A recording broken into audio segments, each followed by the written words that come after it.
समय जो कभी किसी के लिए नहीं रुकता, लेकिन कहते हैं इस पृथ्वी पर एक ऐसी जगह है जहां समय भी अपने घुटने टेक देता है। काशी, महादेव के त्रिशूल पर टिकी वो नगरी जहां जीवन और मृत्यु एक दूसरे के गले मिलते हैं, जहां चिता की राख को माथे पर लगाना श्रृंगार माना जाता है और जहां शमशान का सन्नाटा मोक्ष का स्वर बन जाता है। काशी के इन्हीं घाटों पर, इन्हीं गलियों में सदियों से एक रहस्यमयी परंपरा सांस ले रही है। अघोर, वो मार्ग जो आम दुनिया की समझ से परे है। लोग अघोर के नाम से डरते हैं। उन्हें लगता है कि अघोर का अर्थ है डरावना, भयानक या अपवित्र। लेकिन क्या ये सच में ऐसा है, या फिर अघोर उस प्रेम का नाम है जहां घृणा के लिए कोई जगह ही नहीं बचती?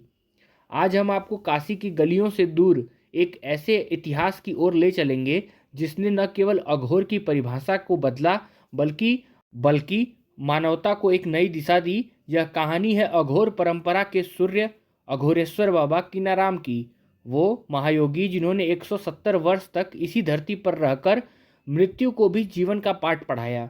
कहानी की शुरुआत काशी के कोलाहल से दूर चंदौली जिले के रामगढ़ गांव में होती है। साल था 16वीं शताब्दी का। यहाँ क्षत्रिय वंश के श्री अकबर सिंह और उनकी धर्मपत्नी मनसा देवी रहते थे। घर में धन धान्य की कोई कमी नहीं थी। आंगन बड़ा था लेकिन सूना था। उस आंगन में गूंजने वाली किलकारियाँ की कमी बहुत ज़्यादा थी। मनसा देवी के मन में यह हर पल कचोटती रहती थी। कहते हैं जब भक्त की पुकार सच्ची हो तो ईश्वर को आना ही पड़ता है। एक दिन उनके द्वार पर 3 साधु आए।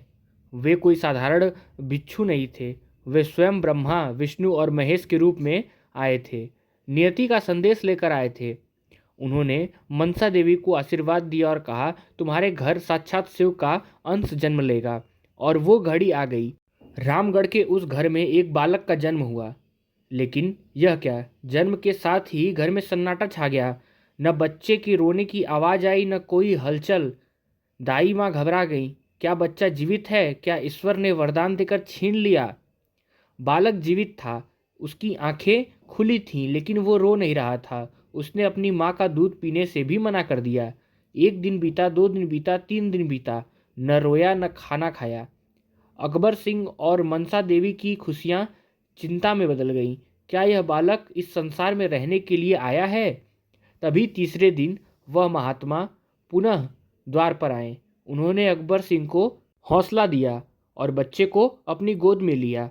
उस साधु ने बालक कीनाराम की आंखों में एक अनंत गहराई थी। साधु ने मुस्कुराते हुए बच्चों के कान में कुछ फुसफुसाया। वो मंत्र, वो बीज मंत्र जो शायद उस आत्मा को उसके उद्देश्य की याद दिलाने के लिए था। और चमत्कार हो गया। 3 दिनों से शांत वो बालक रो पड़ा। घर में खुशियां लौट आईं, लेकिन समाज की बुरी नज़र से बचने के लिए माता पिता ने एक टोटका किया। उन्होंने अपने ही बेटे को पड़ोसिन को कुछ कौड़ियों में बेच दिया और फिर वापस कीन लिया, यानी खरीद लिया। इसलिए उस बालक का नाम कीनाराम बाबा पड़ गया। जैसे जैसे कीनाराम बड़े होने लगे, यह स्पष्ट होने लगा कि वे साधारण नहीं हैं। जहाँ दूसरे बच्चे खिलौने से खेलते, नन्हे कीनाराम मिट्टी के ढेलों को शिवलिंग मानकर घंटों उसकी पूजा करते रहते। उनकी खेलकूद में कोई रुचि नहीं थी। अक्सर वे अपने दोस्तों को इकट्ठा करते, लेकिन खेलने के लिए नहीं, बल्कि उन्हें कतार में बैठाकर संतों की तरह भोजन कराने के लिए। माता पिता को लगता था कि यह बस एक बचपन का खेल है, लेकिन कीनाराम खेल नहीं खेल रहे थे। वे तो अभ्यास कर रहे थे उस महाजीवन का जो भविष्य में लाखों भूखों का पेट भरने वाला था। उनकी वाणी में एक गजब का तेज था। गांव के लोग भी उन बालक के सामने नतमस्तक होने लगे थे। लेकिन नियति को अब उनकी पहली बड़ी परीक्षा लेने का समय आ गया था। 12 वर्ष की आयु, बाल विवाह की प्रथा के अनुसार अकबर सिंह ने कीनाराम का विवाह तय कर दिया। घर में उत्सव का माहौल था। मंगल गीत गाए जा रहे थे, लेकिन दूल्हा बना बालक कीनाराम इस शोरगुल के बीच एकदम शांत था। बारात निकलने वाली थी, तभी कीनाराम ने अपनी माँ से एक अजीब हट कर दी। उन्होंने कहा, माँ मुझे दूध और भात खाना है। माँ चौंक गई। दूध भात? यह तो शोक का भोजन है, मातम में खाया जाता है। शुभ अवसर पर ऐसा अपशगुन? माँ ने बहुत समझाया, मिठाइयाँ दी, लेकिन कीनाराम अपनी जिद पर अड़े रहे। अंततः हारकर माँ ने उन्हें दूध भात खिलाया। यह केवल भोजन नहीं था, यह एक संकेत था। अगले ही दिन जब बारात जाने की तैयारी शुरू हो रही थी, खबर आई कि कन्या की मृत्यु हो गई। उत्सव का घर मातम में बदल गया। शहनाइयाँ खामोश हो गईं, सब रो रहे थे, लेकिन कीनाराम वो अब भी शांत थे। उन्होंने उसी क्षण समझ लिया था कि संसार के यह बंधन, यह जीवन और मृत्यु, यह सब एक छलावा है। इस घटना ने बालक के मन में वैराग्य का बीज बो दिया था। उन्हें समझ आ गया था कि जिसका जन्म हुआ है उसकी मृत्यु निश्चित है, तो फिर मोह किस बात का। कुछ समय बाद माता पिता का साया भी सर से उठ गया। अब कीनाराम पूर्णतः स्वतंत्र हो गए थे। एक दिन उन्होंने अपने भरे पूरे घर को और जमीन जायदाद सबको पीछे छोड़ दिया। सत्य की खोज में एक अनंत यात्रा की ओर। उन्होंने गाजीपुर में बाबा शिवराम से दीक्षा ली, वैष्णव मत को समझा, लेकिन उनकी प्यास अभी बुझी नहीं थी। उनके भीतर की अग्नि उन्हें और कठिन मार्ग की ओर बुला रही थी। वो मार्ग था अघोर का मार्ग, और इसी खोज में वे चलते चलते पहुंच गए गुजरात के गिरनार पर्वत पर, योगियों और सिद्धियों का महातीर्थ। गिरनार जहाँ हवाओं में भी मंत्र गूंजता है। कहते हैं कि कीनाराम ने कठोर तपस्या की, उन्हें स्वयं भगवान दत्तात्रेय के दर्शन हुए। यहीं पर उनकी आत्मा का रूपांतरण हुआ। अब वह केवल कीनाराम नहीं थे, अब वे एक अभूत बन चुके थे। लेकिन अभी शक्ति का परीक्षण बाकी था, और यह परीक्षण लेने वाला जूनागढ़ का नवाब था। जूनागढ़ के नवाब को अपनी सत्ता का नशा था। उसे फकीरों और साधुओं से नफरत थी।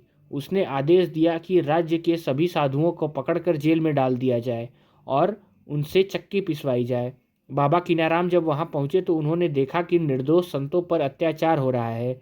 वे चुप नहीं रहे, उन्होंने स्वयं को सैनिकों के हवाले कर दिया। सैनिक कहते हैं, ए फकीर, अगर खाना चाहिए तो शाम तक यह 20 सेर अनाज पीसना होगा, वरना कोड़े तैयार हैं।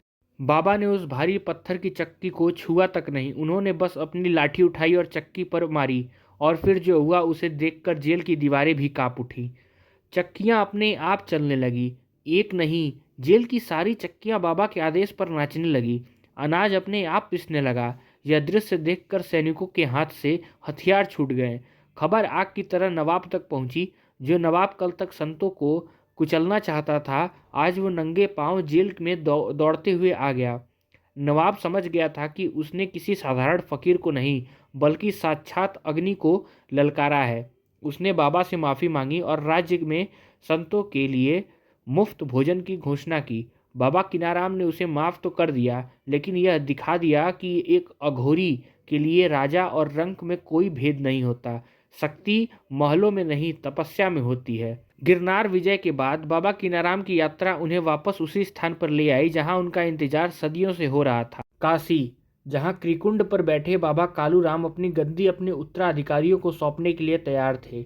लेकिन वो मिलन सामान्य नहीं था, वो दो महाशक्तियों का मिलन था। आगे की कहानी और भी अद्भुत है। वर्षों की भटकन और गिरनार की सिद्धियों के बाद बाबा कीनाराम के कदम वापस उसी मिट्टी पर पड़े जहां से उनकी नियति जुड़ी थी, काशी। लेकिन यहाँ एक और शक्ति उनका इंतजार कर रही थी, त्रिकुंड, वो स्थान जहाँ अघोरियों के शिरोमणि बाबा कालूराम विराजमान थे। वे जानते थे कि उनका उत्तराधिकारी आ रहा है। बाबा कालूराम ने कहा, आ गए, बड़ी देर कर दी, मुझे भूख लगी है। मुझे वो मछली खानी है जो गंगा की धार के बीच में है, जाओ लेकर आओ। यह एक साधारण आदेश नहीं था, यह अहंकार की परीक्षा थी। कीनाराम ने गंगा की ओर देखा। वे नदी में उतरे नहीं, उन्होंने बस किनारे पर खड़े होकर माँ गंगा से आवाहन किया। उन्होंने अपनी योग शक्ति से जल को आदेश दिया। प्रकृति भी उस महायोगी की दासी थी।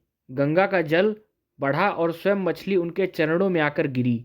बाबा कालूराम यह देखकर मुस्कुरा उठे। उन्होंने मछली को वापस गंगा में डाल दिया और कीनाराम को गले लगा लिया। उन्होंने कहा, आज से यह धुनी, यह स्थान और यह परंपरा तुम्हारी है। तुम ही वो अघोरेश्वर हो जो इस ज्ञान को दुनिया तक पहुंचाएगा। 1726 के आसपास बाबा कीनाराम ने त्रिकुंड को अघोर पंथ का मुख्य केंद्र बनाया। उन्होंने उस अखंड धुनी को पुनः जागृत किया। मान्यता यह भी है कि वह धुनी जो भगवान शिव के समय से जल रही थी, लेकिन लुप्त हो गई थी, बाबा ने अपनी तपोबल से इसमें अग्नि प्रज्वलित की, जो आज 400 साल बाद भी बिना एक पल बुझे लगातार जल रही है।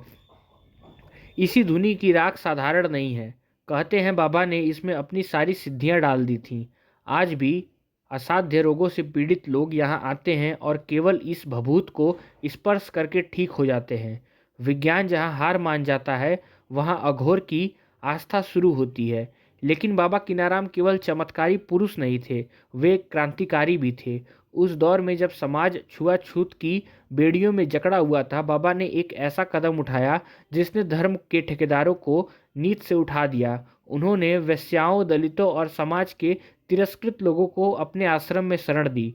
उन्होंने कहा, इस शरीर में बहने वाला रक्त और शमशान में जलने वाली राख सबकी एक है, तो भेदभाव कैसे? उन्होंने नारा दिया, राम नाम की लूट है, लूट सकते हो तो लूट लो। उनका राम किसी मंदिर में कैद नहीं था, उनका राम हर पीड़ित पशुओं के भीतर था। करुणा अघोर का मूल स्वभाव है। एक दिन एक वृद्ध अपने जवान बेटे की अर्थी पर रो रही थी। उसका विलाप सुनकर बाबा रुक गए।